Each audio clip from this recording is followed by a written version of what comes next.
Okay, guys, before we start, please note this video does not represent official college administration in any manner.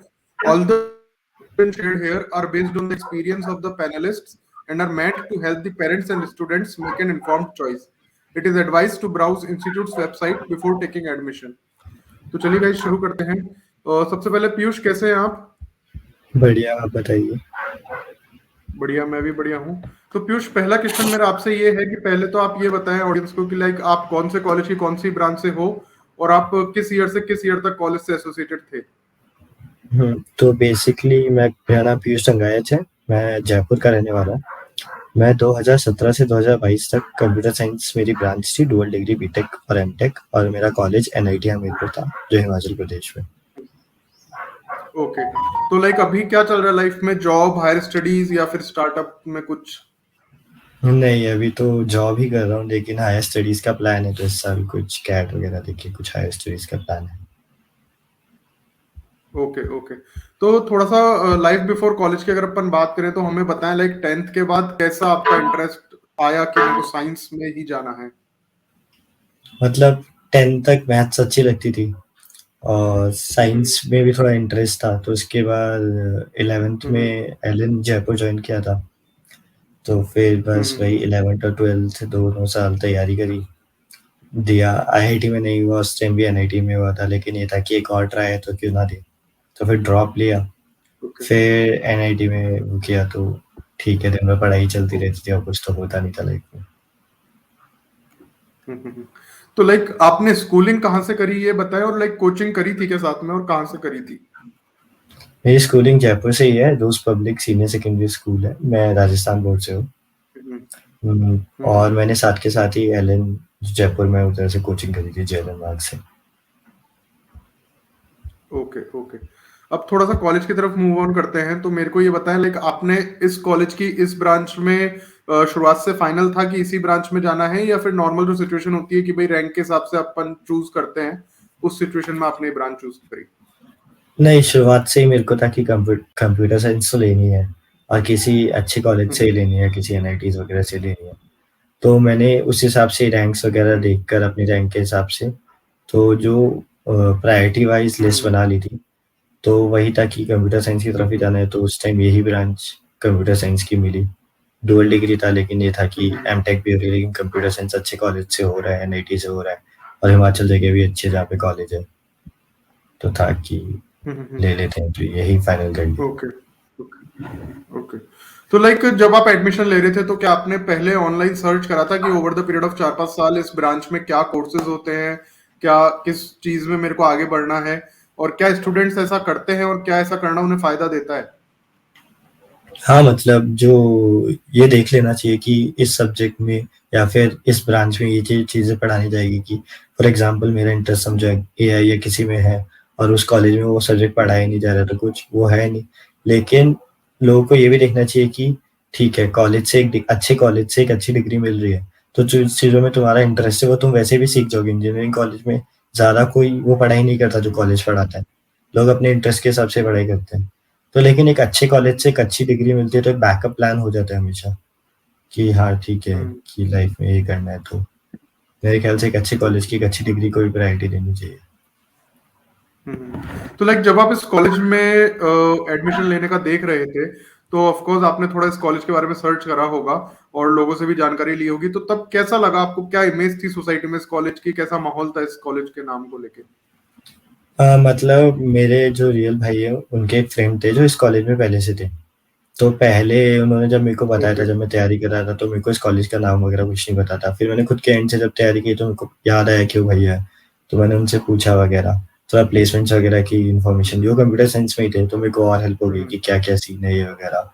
तो उन्होंने बोला आ जा, अच्छा college वगैरह, तो फिर मैंने ये कॉलेज ज्वाइन किया।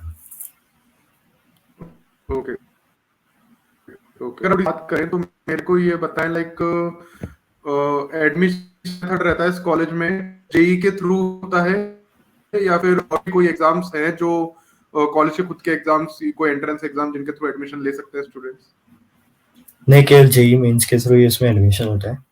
और जेई मेंस की जो रैंक आती है, जो निकालती है, उसके हिसाब से आप प्रायोरिटी के हिसाब से कॉलेज भी रैंक्स पढ़ सकते हैं और अपना देख सकते हैं इस कॉलेज। और आप हिमाचल में नहीं रहते हैं, जब भी है तो एडमिशन के टाइम ये होता है कि जब तक आपको फाइनली एक बार तो कॉलेज में रिपोर्ट करना है, जो कि फाइनल एडमिशन जब क्लासेस चालू होने के उससे पहले जितना भी डॉक्यूमेंटेशन प्रोसेस है, जो भी एडमिशन प्रोसेस है, वो आसपास जो भी एनआईटी है, जैसे मेरे जयपुर में एमएनआईटी था, तो वहाँ डॉक्यूमेंटेशन प्रोसेस पूरा हो जाता है। ऐसा नहीं है कि आपको बार-बार हिमाचल जाना है या फिर हमीरपुर जाना है।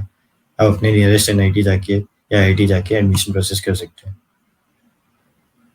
ओके, तो स्कॉलरशिप्स की अगर बात करें तो स्कॉलरशिप्स का क्या सीन है, लाइक और किसी तरह की फाइनेंशियल सपोर्ट स्कीम्स भी है कॉलेज की तरफ से? हाँ, कॉलेज में जैसे एक तो वो सीन होता था कि आपको स्टूडेंट लोन वगैरह जो कॉलेज के अंदर ही एसबीआई बैंक वगैरह है, वो आराम से स्टूडेंट्स लोन वगैरह दे देते हैं। दूसरा एक फिक्स भी था कि कुछ तो 2 या 3 लाख का था कि इससे कम अगर इनकम है फैमिली की, तो लिटरली फीस 1/10 हो जाती थी। जैसे हमारी अप्रॉक्सिमेटली फीस जनरल मेल की फीस थी अप्रॉक्सिमेटली सेमेस्टर की 72,000, लेकिन जो फाइनेंशियली अच्छे नहीं है ये वो, उनकी फीस अप्रॉक्सिमेटली 6 या 7,000 रुपए थी। तो स्कॉलरशिप्स बहुत देती है कॉलेज, और प्लस जो हिमाचल वगैरह से उन्हें और भी स्कॉलरशिप्स गवर्नमेंट के थ्रू दी जाती है। तो स्कॉलरशिप्स वगैरह वो उधर बताते रहते हैं, कुछ क्लब्स वगैरह हैं जो बताते रहते हैं शुरुआत से कि स्कॉलरशिप आने वाली है, या नोटिस बोर्ड वगैरह लग जाता था।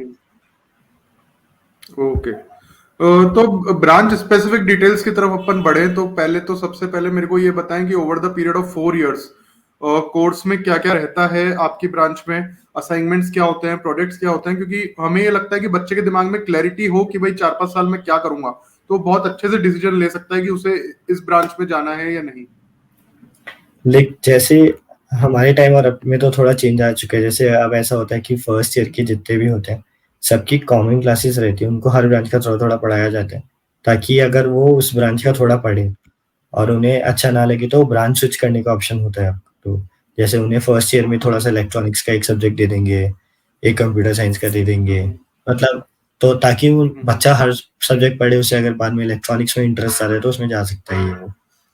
बाकी कंप्यूटर साइंस में जब हम थे तो फर्स्ट ईयर से हमें मतलब शुरुआत में थोड़े बेसिक सब्जेक्ट्स पढ़ाए थे, उसके बाद से कोडिंग वगैरह के सब्जेक्ट्स चालू हो गए थे, ऑपरेटिंग सिस्टम सिक्योरिटीज, डेटाबेस वगैरह, और यही होता था कि उनके लैब्स वगैरह भी होते थे। तो हमें वही लैब्स की जो जितने भी एक इंटरव्यू कंपनी में जो क्वेश्चंस वगैरह पूछते थे, बेसिकली फर्स्ट सेकंड ईयर में यही हमारे असाइनमेंट्स होते थे। तो हमने बाद में जब एक क्वेश्चंस वगैरह की तो बहुत हेल्प वगैरह भी हो गई थी। अगर कंप्यूटर साइंस में रहते हो तो यही चीज़ें सीखते हो आपको, जो एंड में अगर किसी आईटी कंपनी में जॉब लेनी है तो कोडिंग वगैरह में जो सब्जेक्ट्स लोग बाद में पढ़ते हैं वो हमें with in a period of 5 years 4 years पढ़ा देते हैं, तो बहुत हेल्प हो जाती है। तो जितने भी सब्जेक्ट्स वो पढ़ा देते हैं। ओके, ओके, तो लाइक आपने इस ब्रांच से आप निकल चुके हैं, तो अब मेरे को ये बताएं कि आपको अपने एक्सपीरियंस से क्या लगता है कि इस ब्रांच में आने वाले स्टूडेंट्स के लिए क्या स्कोप है और क्या आगे पॉसिबिलिटीज है इस फील्ड में? कंप्यूटर तो जैसे आजकल मतलब आईटी तो पूरा फील्ड ही बूम पे चला हुआ है एकदम ही। मतलब आईटी जितने भी आप हाई पेइंग जॉब्स देखेंगे मोस्टली आईटीज वाले ही होते हैं, इंजीनियर्स ही होते हैं। और आईटी जिस हिसाब से बढ़ रहा है उस हिसाब से जॉब्स और भी क्रिएट होने वाले हैं। आज आईटी हर चीज को रिप्लेस कर चुका है। आप हर जगह अपने फोन मोबाइल्स वगैरह देखते रहते हैं। ये सब पीछे इसके पीछे कोडर्स वगैरह है। तो आईटी में तो बंदों को जाना ही चाहिए। कंप्यूटर साइंस में जॉब स्कोप्स बहुत अच्छे हैं। आप फॉरेन जाना चाहते हो वो अच्छे हैं। आप रिसर्च करना चाहते हो बहुत चीजें नहीं आ रही है वो रिसर्च कर सकते हैं। तो आपको जो भी चीज हो तो ये कंप्यूटर साइंस का ब्रांच अच्छी है। मतलब कोडिंग में हेल्प हो जाती है और आपको इंटरेस्ट भी हो इस फील्ड में, गेम्स खेलने का शौक है तो बनाने का भी शौक हो जाता है कभी कभी, तो चीजें कर सकते हो खुद से। ओके, तो आपकी ब्रांच की स्पेसिफिक बात करें तो मेरे को ये बताएं कि कॉलेज में कैसा सपोर्ट है आपकी ब्रांच को लेके, कोई प्लस पॉइंट कि भाई इस कॉलेज में ब्रांच बहुत अच्छी है, फैकल्टीज कैसी है, प्रोफेसर्स कैसे हैं, इस बारे में थोड़ा बताएं।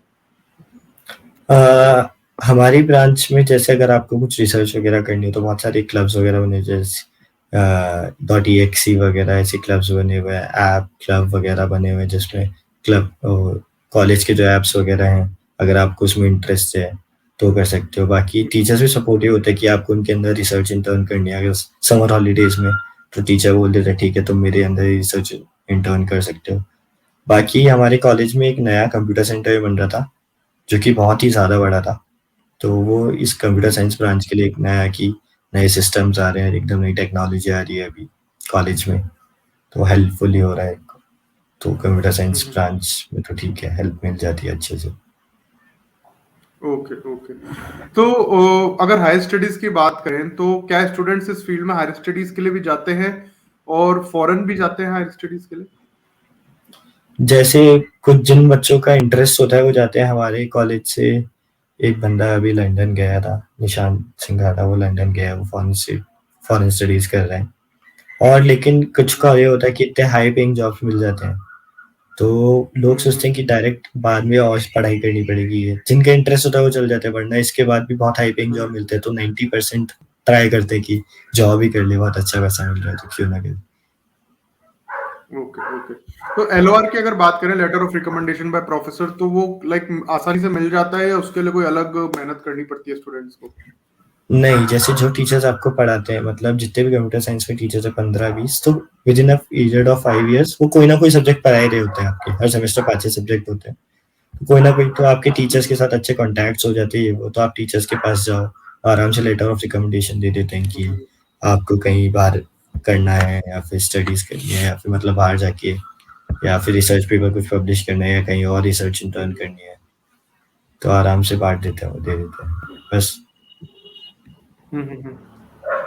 ओके। तो लाइक आपके टाइम पे पर्टिकुलर आपकी फील्ड में क्या एवरेज पैकेज रहता था, उसके बारे में थोड़ा बताएं। और कॉलेज प्लेसमेंट्स कैसे थे और ऑफ कैंपस प्लेसमेंट्स के लिए कितने बच्चे जाते थे? लाइक मोस्टली कॉलेज का ऑन कैंपस ही देखा जाए तो हमारे टाइम लगभग 13.5 लाख के आसपास एवरेज पैकेज था। हमारे कैंपस में मतलब अच्छे प्लेसमेंट्स हुए हैं। 30 से 40 लाख देने वाली बहुत सारी कंपनीज आई है, 40 से ऊपर देने वाले भी आई है।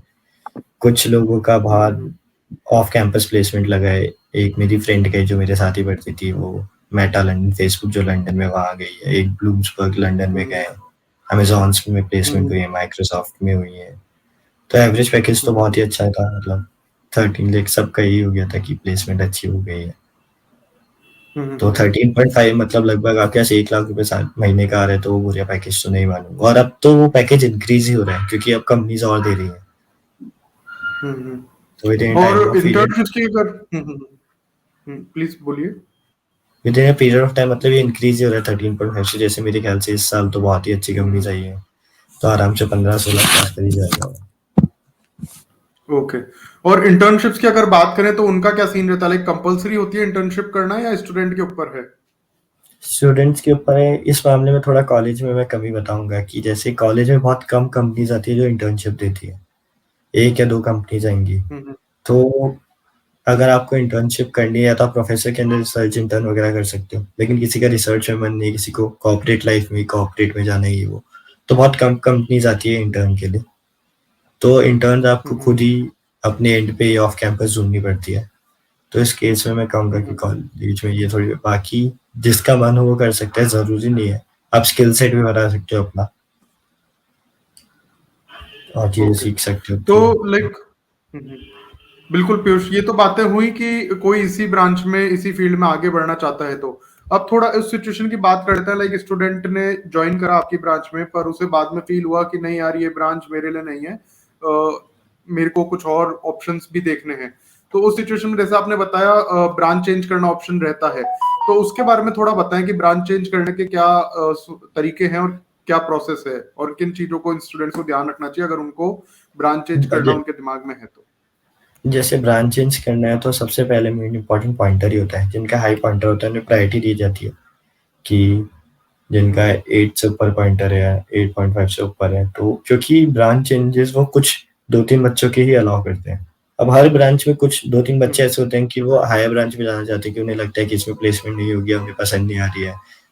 तो वो आपको यही देखना है कि अपना मतलब जो पॉइंटर है वो अच्छे से रखना है। बाकी ये भी है, जैसे फॉर एग्जांपल आप डुअल डिग्री में, जैसे मेरा डुअल डिग्री था, तो आप डुअल डिग्री में जाते हो। अब तो मतलब ये मेरे निकलने के वाले ये ही हुआ था, और आपका पॉइंटर 7.5 या 8 इसके ऊपर रहता है, तो आप ऑप्ट कर सकते हो कि मेरे को डुअल डिग्री में नहीं जाना है, मेरे को 4 साल में बैचलर्स की डिग्री लेके जाना है। तो आप एडमिशन डुअल में ले सकते हो, लेकिन आप आपका पॉइंटर अगर 8 से ऊपर रहता है तो आप 4 साल में ही निकल सकते हो जॉब लेके आराम से अपनी। तो अगर किसी को ये भी पसंद नहीं आता तो ये भी कर सकता है। बाकी अगर किसी को एक कॉलेज ही पसंद नहीं आ रहा है तो वापस जेईई दे सकता है, ड्रॉप ईयर करके पढ़ाई करते करते बहुत सारे लोग देते हैं। अच्छा, किसी तो फील्ड उसके में। बारे में थोड़ा बताएं, लाइक ये आपने जो नई बात बताई है इसके बारे में थोड़ा और आपको है नॉलेज तो। जैसे कुछ लोग होते हैं कि उन्हें कॉलेज ही पसंद नहीं आ रहा है, कि उनकी एक्सपेक्टेशंस बहुत हाई थी, अच्छा। उनको ब्रांच ऐसा नहीं है कि उनको है कि नहीं हमें और ही अच्छी जगह जाना है। तो कुछ ऐसा होता है कि वो पढ़ाई में थोड़ा ध्यान देते हैं कि बस सब्जेक्ट्स पास कर लें, और बाकी लाइब्रेरी वगैरह हम्म, का सीन है, लाइब्रेरी खुली रहती है, रात को भी खुली रहती है 2-3 हम्म, बजे तक, सुबह भी खुल जाती है 7-8 हम्म, बजे। तो हम्म, आप लाइब्रेरी में जाओ, आप पढ़ो, आपको कोई नहीं रोक रहा है। आप दोबारा एडमिशन दो, दोबारा वो करो, और दोबारा दूसरे हम्म। कॉलेज में जा सकते हो। Okay, okay. तो अगर अदर ब्रांचेस की बात करें आपकी ब्रांच के अलावा आपके कॉलेज में, तो वहां प्लेसमेंट्स का क्या सीन रहता है? लाइक प्लेसमेंट्स और जॉब रोल्स में डिफरेंशिएशन होता है ब्रांच के हिसाब से, और सीजीपीए कट ऑफ क्या रहती है? जैसे इलेक्ट्रॉनिक्स की बात करूँ मैं, electronics and communication and computer science की जितनी भी कंपनीज आएंगी, उसमें 90% कंपनीज में इलेक्ट्रॉनिक्स एंड कम्युनिकेशन को बैठने देंगे। तो काइंड ऑफ सेम आती ओके। है, सीएससी और ईसीई के लिए काइंड ऑफ सेम कंपनीज आती हैं। लेकिन बाकी ब्रांचेस होता है, उसमें ऐसा होता है कि उनको 20-30% में कंप्यूटर साइंस की जो कंपनीज आई है वो उसमें बैठने दे रहे, बाकी कोर की कंपनीज आती हैं कि किसी को कोर में जाना है। कंपनीज आती है लेकिन कंपेरेटिवली कम आती है, उनका एवरेज पैकेज कम रहता है कंप्यूटर, अगर कंपेयर करें कंप्यूटर साइंस वालों के थ्रू। तो अगर आपको है कि अगर आपको कंप्यूटर साइंस नहीं मिल रही है इस कॉलेज में, और कॉलेज अच्छा लग रहा है और आपको दूसरे कॉलेज में भी नहीं मिल रही है, तो इलेक्ट्रॉनिक्स में आके देख सकते हैं कि आप ब्रांच अपग्रेड कर ले। अगर ब्रांच अपग्रेड नहीं हो पा रही है तो आप ऐसे टेंशन लेने की कोई बात नहीं, आप कोडिंग करोगे, कंपनी सेम ही आएंगी, आप उनसे ही कॉम्पीट करोगे, ओवरऑल कॉम्पिटिशन पूरा ही होगा। तो आप वही यहाँ कम्पीट कर सकते हैं। बाकी जितने भी ये दूसरे ब्रांचेस वाले होते हैं मोस्टली मास्टर्स के लिए जाते हैं, जैसे सिविल वाले होते हैं, इनको होता है मास्टर्स करके या फिर कुछ सरकारी नौकरी ले लें गेट के थ्रू, तो वो भी पढ़ते रहते हैं लाइब्रेरीज में। ओके। तो भाई तो लाइक सीजीपीए कट ऑफ क्या रहती है प्लेसमेंट्स के लिए, उसके बारे में भी थोड़ा बताएं। सीजीपीए मोस्टली अगर आप 7 से ऊपर है तो आप 90% ऑफ कंपनीज में बैठ सकते हो। बाकी कुछ कंपनीज ओके। होती है जैसे कुछ अच्छी आ गई तो वो 8 रखती है, लेकिन वो हार्डली 5-10% कंपनीज है, एक या दो कंपनी। ओके। तो अब अटेंडेंस की अगर बात करें तो मेरे को ये बताएं, अटेंडेंस रिक्वायरमेंट रहती है क्या? कितनी कंपलसरी अटेंडेंस, और या फिर स्टूडेंट अपने हिसाब से कहाँ टाइम मैनेज करना है, कैसे स्पेंड करना है, वो मैनेज डिसाइड कर सकते हैं? तो बेसिकली हर सेमेस्टर में हर सब्जेक्ट की 75% अटेंडेंस कंपलसरी होती है। तो हम्म, जिस हिसाब से क्लासेस होती है तो उसके अप्रोक्सीमेटली आप 7 से 8 छुट्टियां हर सब्जेक्ट की कर सकते हैं, कि 7 से 8 ऑफ हम्म, ले सकते हैं हर सब्जेक्ट का, कि अप्रोक्सीमेटली 35-40 जो होती है, तो 25% अपना इतना ही हो गया कि 30 के आसपास क्लासेस होती है, तो 60 से 8 क्लासेस आप बंक कर सकते हो, मतलब आप छुट्टी ले सकते हो। तो आपको कुछ ज़रूरी काम आ गया तो वो 7 से 8 ले सकते हो। तो आपको अपना ध्यान ही रखना पड़ेगा कि हर सब्जेक्ट में आप बहुत सारे ऐप्स आते हैं कैलकुलेट करने के लिए कि आप वहाँ जा रहे हो तो मार्क कर लो, क्योंकि यार नहीं रहता है कि आप मैनुअली करते हो तो आप वही 75% अटेंडेंस आपको कंपलसरी होती है। इसी के अंदर जो मास बंक्स वगैरह होते हैं सब इसी के लिए अंदर इंक्लूड हो जाते हैं। टीचर्स एक दो, अगर आपकी 1-2 अटेंडेंस कम है तो टीचर से बात करके कि आपकी कुछ तबीयत खराब हुई थी, कुछ जेन्युइन रीजन, तो टीचर मान जाते हैं। वरना उसके बाद ऐसा होता है कि शायद आपके हर 5% अटेंडेंस में आपके मार्क्स कटते हैं 10% या कुछ, और ऐसा होता है कि 40% से कम अटेंडेंस है तो शायद आपको बैठने ही नहीं देते एग्जाम में। Okay, okay. तो ये तो बात हुई अटेंडेंस की। अब अगर उस सिचुएशन की बात करें कि लाइक पहले अपन ने बात करी स्टूडेंट को पर्टिकुलर ब्रांच पसंद नहीं आ रही, अब अगर बात करें कि स्टूडेंट को इंजीनियरिंग ही लग रहा है कि भाई इंजीनियरिंग मेरे मतलब की नहीं है, और वो कुछ मैनेजमेंट जॉब टाइप रोल के लिए कुछ मेहनत करना चाह रहा है, या फिर कंसल्टेंसी टाइप जॉब रोल के लिए मेहनत करना चाह रहा है, या कोई को करिकुलर एक्टिविटी में उसका पैशन अच्छा बढ़ रहा है सिंगिंग डांसिंग में, तो उस सिचुएशन में कॉलेज की तरफ से कोई हेल्प मिलती है स्टूडेंट्स को, या क्या प्रोसेस है उस सिचुएशन में? जैसे किसी को जैसे रोबोटिक्स वगैरह या फिर डांस सिंगिंग ये सब में कुछ पैशन बन रहे हो, तो रोबोटिक्स सोसाइटी वगैरह है, वहाँ से आप बहुत सारे कॉम्पिटिशन्स में भी गए हैं, हमारे दोस्त वगैरह वो अच्छा कर रहे हैं तो वो उसी फील्ड को परस्यू करते हैं। बाकी कुछ आपको मैनेजमेंट वगैरह सीखना है तो कॉलेज से हेल्प होगी या नहीं होगी लेकिन पता नहीं, लेकिन हमारे कॉलेज में एमबीए प्रोग्राम्स एमबीए भी होता है, तो वहाँ पे कुछ सीनियर्स वगैरह है वो आपकी हेल्प कर सकते हैं कि आपको गाइड कर सकते हैं कि आपको, अब इंजीनियरिंग तो आपने चूज कर लिया ऐसा, तो या तो इंजीनियरिंग तो करनी ही पड़ेगी पैरेलली, आप सिंगिंग डांसिंग में जाओगे, या तो एक ऑप्शन है कि छोड़ ही दो आप बाकी आपको पैरेलली कुछ चीज़ चलाएँ, सिंगिंग, डांसिंग सबके क्लब्स हैं, आप उसमें जाइए, कॉम्पिटिशन्स होते हैं, इंटर कॉलेज होता है, इंटर एनआईटी होता है, आपका स्पोर्ट्स में इंटरेस्ट है, स्पोर्ट्स फैसिलिटीज़ इतनी अच्छी उधर, आपको जो स्पोर्ट्स खेलना है वो स्पोर्ट्स है वहाँ पर, तो वो करिए। बाकी हो जाता है, मतलब कॉलेज इतना वो हेल्प हो जाती है कॉलेज में कहीं न कहीं सीनियर्स वगैरह से। Okay okay. तो दूसरी ब्रांचेस की अगर बात करें तो वहाँ हायर स्टडीज के लिए जाते हैं क्या नॉर्मली लोग, और फॉरेन भी जाते हैं क्या? हायर स्टडीज़ के लिए बहुत सारे लोग जाते हैं दूसरी ब्रांचेस से, कि कुछ दोस्त हैं मेरे इलेक्ट्रिकल वगैरह, उन्होंने एमबीए के लिए परस्यू किया, कुछ जो सिविल वगैरह इन सब के थे वो एमटेक वगैरह के लिए चल जाते हैं। कुछ मेरा एक इलेक्ट्रॉनिक्स का ही दोस्त है, उसने कॉलेज से ही पीएचडी करना, क्योंकि हमारा मास्टर्स तो हो रखा है, तो पीएचडी के लिए कॉलेज में ही रुक गया। तो वो इंटरेस्ट दोस्तों मतलब लोगों पे ही डिपेंड करता है कि अगर आपको इंटरेस्ट है तो कॉलेज में ऐसा नहीं है कि लोग नहीं जाते हैं, टीचर्स भी हेल्प करते हैं कि हाँ, आपको किसी दूसरे फैकल्टी के अंदर करना है तो लेटर ऑफ रिकमेंडेशन वगैरह दे देते हैं। फॉरेन स्टडीज के लिए कुछ एक दोस्त हैं जो कनाडा वगैरह गए हैं, या फिर उनके कुछ रिसर्च पेपर्स अच्छे कॉलेजेस में पब्लिश हुए हैं, तो वो जाते हैं, मतलब जिनका पैशन है उनको ये करना है, तो कॉलेज में हेल्प हो जाती है, क्योंकि कुछ लोगों का होता है ये कि हमें ये फॉरेन स्टडीज ही करना है, तो शुरुआत से लाइब्रेरी वगैरह में आप जाएंगे, तो ये सब हो जाता है। Okay okay. तो गाइज ये तो हमने बात कर ली कॉलेज और ब्रांच कॉम्बिनेशन में स्टूडेंट्स के पास करियर के क्या क्या ऑप्शंस रहते हैं। अब थोड़ी बात करते हैं उन बातों के बारे में जहाँ स्टूडेंट्स का करियर शेप, कैरेक्टर शेप होता है और लाइफस्टाइल शेप होती है। तो पीयूष, अगर अपन बढ़े एलुमिनी और स्टार्टअप्स के टॉपिक की तरफ, तो पहले तो मेरे को ये बताएं स्टूडेंट्स और एलुमिनी का कनेक्ट कैसा रहता है आपके कॉलेज में? एलुमनाई का और स्टूडेंट्स का कनेक्ट ठीक ठीक बोलूंगा, इतना ज्यादा अच्छा भी नहीं बोलूंगा, इतना ज्यादा बेकार भी नहीं बोलूंगा। एलुमनाई के एक ऐप है, उसके थ्रू आप देख सकते हो कि एलुमनाई क्या क्या अपडेट कर रहे हैं, बाकी लिंक्डइन वगैरह पे आप कनेक्ट रह सकते हो। बाकी आपके जो सीनियर्स वगैरह जो आप कॉलेज में मिले थे, एलुमनाइज वगैरह बन चुके हैं, तो वो हेल्प कर देते हैं कि आपको कहीं जॉब के लिए आपको रेफरल चाहिए या फिर कुछ चाहिए, वो सब हेल्प हो जाता है। बाकी किसी ने कुछ स्टार्टअप या कुछ भी चालू किया है, तो वो जो मैं ऐप बता रहा हूँ NITH का जो एलुमनाई वाला ऐप है, उसके अंदर फेसबुक जैसा होता है, फीड होता है, लोग तो वो पब्लिश ऐप करते हैं। पर्टिकुलर आपके कॉलेज के लिए है वो एलुमिना ऐप? हाँ हाँ, तो फिर ओके वो ओके। तो वो उसमें फीड करते रहते हैं जो भी होते हैं, और ऐसे फेसबुक फीड टाइप से है कि कुछ लोग अपलोड कर रहे हैं या फिर किसी का यहाँ हो गया कनेक्ट करना है, लोग लिंक्डइन पे अपलोड करते रहते हैं। लिंक्डइन पे कॉलेज ग्रुप्स वगैरह है, कॉलेज में ग्रुप्स वगैरह जो भी है, NITH प्लेसमेंट का ग्रुप है, और जितने इंस्टा वगैरह पे भी कॉलेज के एलुमनाई ने आपस में ग्रुप्स पेजेस बना रखे हैं, तो वहाँ से भी कनेक्ट हो जाते हैं। तो वही जैसे एक मेरे फ्रेंड ने कॉलेज में एक स्टार्टअप करने का सोचा था, क्या वो जब कोविड आया था तो उसकी डिस्पेंसिंग मशीन का कुछ, तो वही कॉलेज से उसको हेल्प भी मिल गई थी, थोड़ी ग्रांट वगैरह भी मिली थी। बाकी कॉलेज के कुछ लोग तो इसी के मिल बारे के में मैं ऐसे थोड़ा और पूछना चाहूंगा, लाइक ओवरऑल स्टार्टअप कल्चर कैसा है कॉलेज में और इंक्यूबेशन सपोर्ट फैसिलिटीज कैसी है?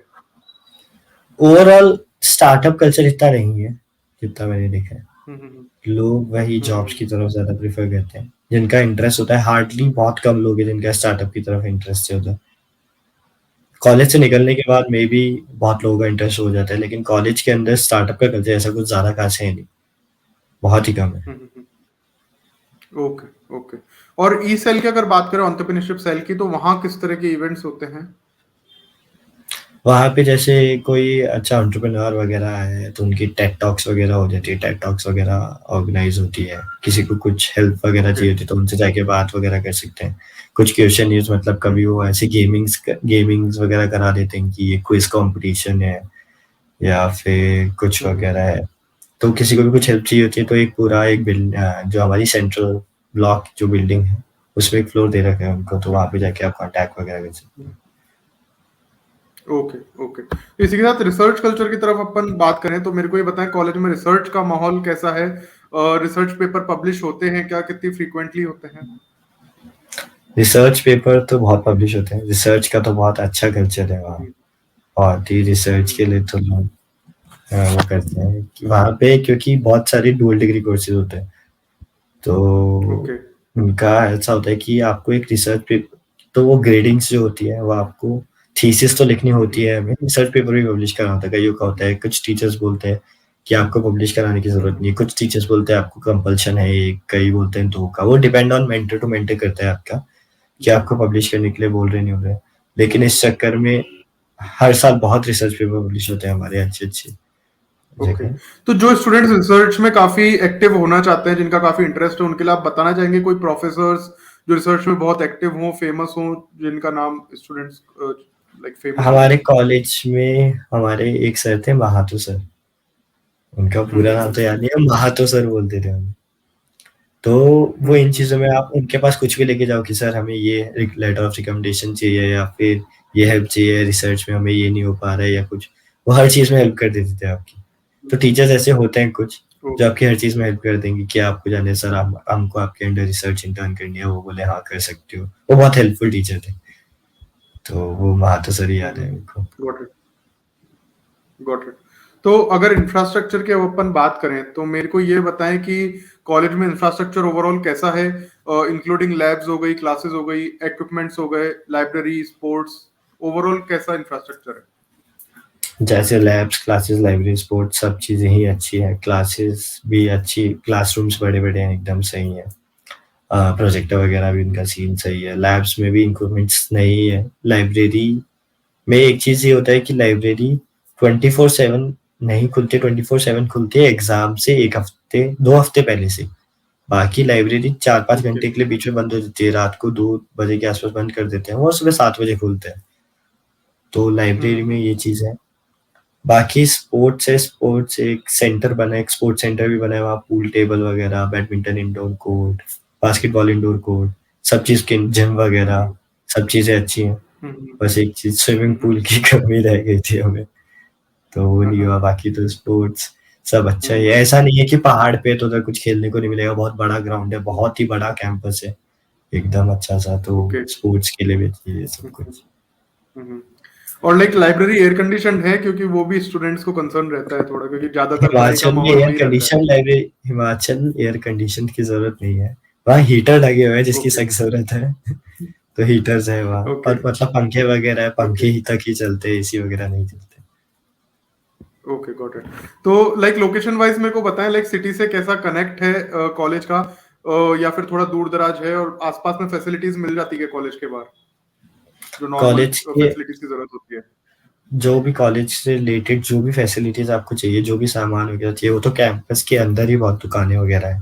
आपको स्टूडेंट से रिलेटेड जो भी चीज चाहिए, मतलब यहाँ तक कि आपको शायद स्लीपर्स वगैरह भी मिल जाती है, बाल्टी वगैरह, आपको जो भी चाहिए बेसिक नेसेसिटी, किराने की दुकान, कि कुछ खाने का चाहिए, कैंटीन वगैरह कैंपस के अंदर ही मिल जाता है। फिर भी आपको कुछ शॉपिंग वगैरह करनी हो तो पास में एक मार्केट है, तो वहां जा सकते हो आप। और हिमाचल के आसपास तो घूमने की सारी जगह ही है, जहाँ पे भी आपको घूमने का मन हो वहां जा सकते हो आप। वीकेंड्स वगैरह पे ट्रिप प्लान कर सकते हो, फैमिली के साथ कुछ कर सकते हो, दोस्तों के साथ कर सकते हो। तो कनेक्ट तो अच्छा ही है। ओके। बसेस चलती है कॉलेज की, जस्ट बाहर से कॉलेज मेन गेट पर ही बस लगती है, जो दिल्ली आती है, जो वॉल्वो की बस है, वो कॉलेज मेन गेट पे ही छोड़ती है, वहीं से लगती भी है वहीं पे। गॉट इट, तो गॉट अगर इट। हॉस्टल लाइफ की अगर बात करें तो हॉस्टल लाइफ की अगर बात करें तो पहले तो ये बताएं, हॉस्टल कंपलसरी है या डे स्कॉलर्स भी अलाउड हैं? डे स्कॉलर्स भी अलाउड है, और आपको हॉस्टल लेना है तो हॉस्टल भी ले सकते हैं। मोस्टली हॉस्टल ही लेते हैं, क्योंकि भाई आपको कैंपस के बाहर रहना है। ये बहुत सारी इवेंट्स होते हैं जो रात रात तक होते हैं, कभी आपको रात तक पढ़ना होता है, तो वही होता है, आप हॉस्टल ही लेते हैं मोस्टली। Okay, okay. तो ओवरऑल हॉस्टल लाइफ कैसी है, आपका एक्सपीरियंस कैसा रहा हॉस्टल लाइफ को लेके, वो थोड़ा सा आप शेयर करना चाहें तो? हॉस्टल लाइफ अच्छी होती है, मतलब शुरुआत में फर्स्ट हर साल ही एक्चुअली हमारा हॉस्टल शिफ्ट होता है कॉलेज में, कि आपको फर्स्ट ईयर वालों का ओके। ये हॉस्टल है, सेकंड के ये, थर्ड के ये, ताकि थोड़ा रैगिंग वगैरह को थोड़ा कम भी कर सके, वो चीज़ ऐसे। तो फर्स्ट ईयर में ऐसे ही रैंडमली रूममेट्स मिल जाते हैं। फिर सेकंड ईयर से वही आपको अच्छे रूम चाहिए, कि कुछ रूम वहाँ पे रूम धूप के लिए होते थे, कि जिस रूम में डायरेक्ट धूप आती थी तो ठंड के लिए वो अच्छे अच्छे होते थे हमेशा। तो हाई पॉइंटर्स वाले जिनके हो रहे हैं, तो वही उनको वो वाले रूम्स लेने होते थे। तो पॉइंटर के बेसिस पे अगले साल से रूम मिलते हैं। और हॉस्टल लाइफ तो अच्छी है, नाइट कैंटीन होती थी हॉस्टल में, ओके। चला हुआ एकदम ठंड में बॉनफायर लगा के बैठे होते थे। बिल्कुल, बिल्कुल।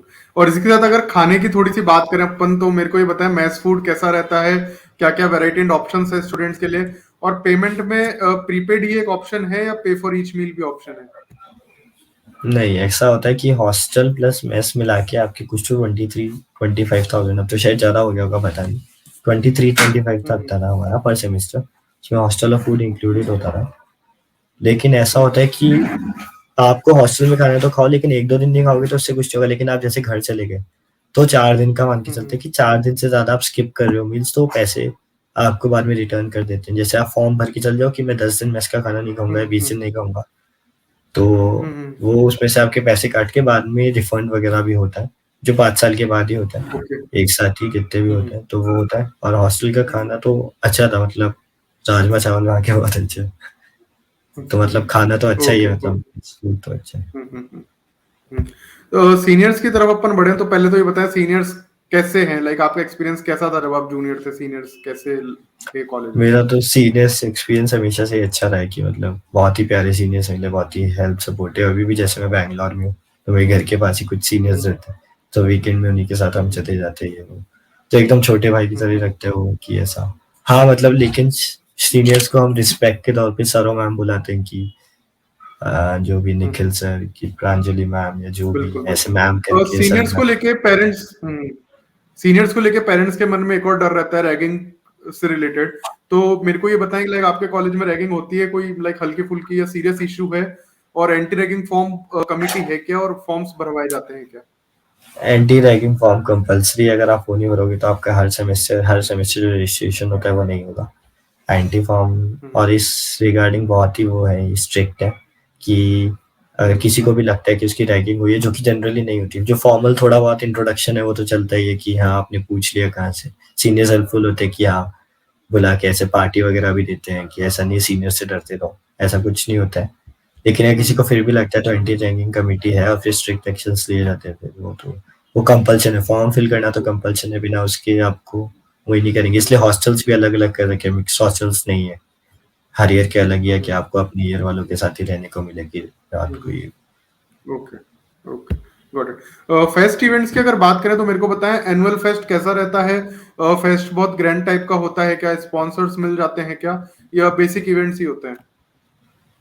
हिल फेयर होता है, कल्चरल इवेंट होता है, और एक हमारा होता है टेक्निकल इवेंट जो कि है निम्बस। हिल फेयर बहुत ही ग्रैंड टाइप्स होता है एकदम ही, स्पॉन्सर्स वगैरह मिल जाते हैं, अच्छे अच्छे कॉमेडियंस वगैरह भी आते हैं, विपुल गोयल वगैरह, समी साहिल शाह वगैरह, ये बहुत सारे कॉमेडियंस भी आते हैं, और सिंगर्स, बैंड वगैरह, लोकल ट्रेन वगैरह, अच्छे बैंड्स आते हैं वहाँ पे, परफॉर्मेंस अच्छी होती है। 3 दिन का इवेंट होता है, तो इट्स लाइक इवेंट तो अच्छा होता है। और एक जो टेक्निकल इवेंट होता है उसमें वही प्रोजेक्ट्स वगैरह बनाते हैं, डिफरेंट एग्जीबिशन रख के आप दिन में जाके एग्जीबिशंस देख सकते हो, और रात को डीजे वगैरह होता है, तो इवेंट्स तो अच्छे होते हैं। Okay okay. तो इसी के साथ तो मैं आपसे ये पूछना चाहूंगा, like any other interesting advice जो आपको लगता है मिस हो गई हो, जो पेरेंट्स और स्टूडेंट्स के लिए जानना जरूरी हो? कोई आपके खुद के एक्सपीरियंस बेसिस हो, आपके फ्रेंड्स के एक्सपीरियंस बेसिस हो, कि आपको लगता हो कि ब्रांच चूज करने में, कॉलेज चूज करने में नॉर्मली ये गलतियां पेरेंट्स और स्टूडेंट्स कर देते हैं, जो उन्हें पता हो पहले से तो वो उनके लिए बेटर हो, तो कोई एडवाइस आप देना चाहेंगे? मतलब पहली बात तो मतलब मैं ऐसा नहीं कहना चाहूंगा कि कोई ब्रांच अच्छी है कोई ब्रांच बेकार है, वो बंदे के इंटरेस्ट पे डिपेंड करता है कि उसको क्या पसंद है। कि मेरे को कंप्यूटर साइंस पसंद है, किसी को सिविल पसंद है, तो ऐसा कुछ नहीं है कि कोई ब्रांच अच्छी है कोई ब्रांच बेकार है। वो बंदे तो बंदे थे। लेकिन कॉलेज भी ऐसा नहीं है कि आप, अगर आपके रिस्पेक्ट के लिए आपको लगता है कि यार कोई बात नहीं ब्रांच चेंज कर लूंगा मैं, अगर आपको कॉन्फिडेंस है तो ही जाना। क्योंकि बहुत सारे ऐसे होते हैं कि हाँ मैं ब्रांच चेंज कर लूंगा, इस कॉलेज में चल जाता हूँ, और ब्रांच चेंज हो नहीं पाती, तो 4 साल वो उसी में अटक जाते हैं। कि इलेक्ट्रॉनिक्स ले ली कि ब्रांच चेंज कर लूंगा, फिर फर्स्ट सेमेस्टर कुछ पढ़ाई वढ़ाई हुई नहीं, तो वही कॉलेज भी अच्छा लेना है और ब्रांच भी अच्छी जो तुम्हें चाहिए। ओके। इसी को कॉम्प्रोमाइज थोड़ा सा करना और है। एक्सपेंड करूं तो सपोज करें कि पेरेंट्स और स्टूडेंट्स ये डिसाइड कर चुके हैं कि उन्हें आपके ही कॉलेज में और आपकी ही ब्रांच में आना है, तो as a upcoming first year generation आप उन लोगों को क्या राय देना चाहेंगे, जो आपको लगता है आपके फ्रेंड्स ने, आपने आपस में कभी डिस्कशन हुआ हो यार ये गलती अपन ने करी थी, अगर इनको नहीं करते तो और बेटर अपन कॉलेज लाइफ को जी पाते?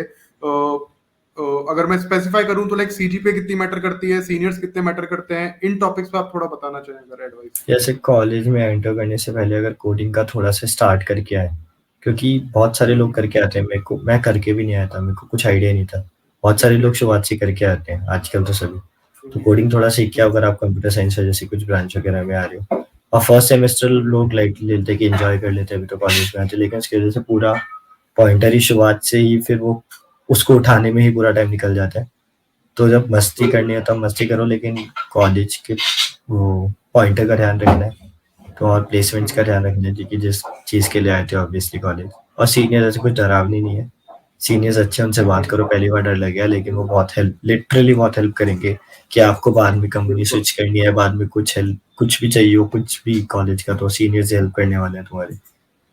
और वही है कि अच्छा कॉलेज बिल्कुल। है यार, आ जाओ, तो हिमाचल में रह रहे हो तुम।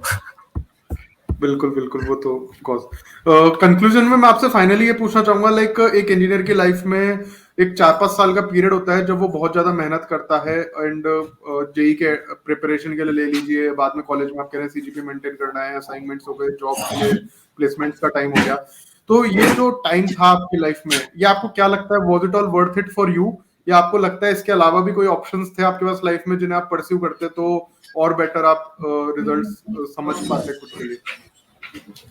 नहीं, मेरे ख्याल से जो मैंने 5 साल किया, मतलब मैंने अपनी चीज़ें भी करी है कि मेरे को गेमिंग करना पसंद था, तो मैंने गेमिंग भी साथ-साथ करी है। मतलब इंजीनियरिंग इकलौता ऐसा फील्ड लगता है मेरे को कि अगर आपको इंजीनियरिंग करनी है, करो। अगर आपको कुछ पैरेलल करना है तो इंजीनियरिंग छोड़ने की ज़रूरत नहीं है, वही आपको 2-3 दिन की पढ़ाई करनी है, उसमें टेंशन नहीं लेनी है।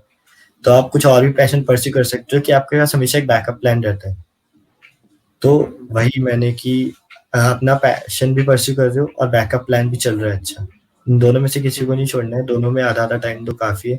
इंजीनियरिंग तो बेस्ट चीज़ है करने के लिए, आप लाइफ की जो चीज़ें सीखते हो 5 साल में हॉस्टल में, कोई और चीज़ें नहीं सिखा सकती।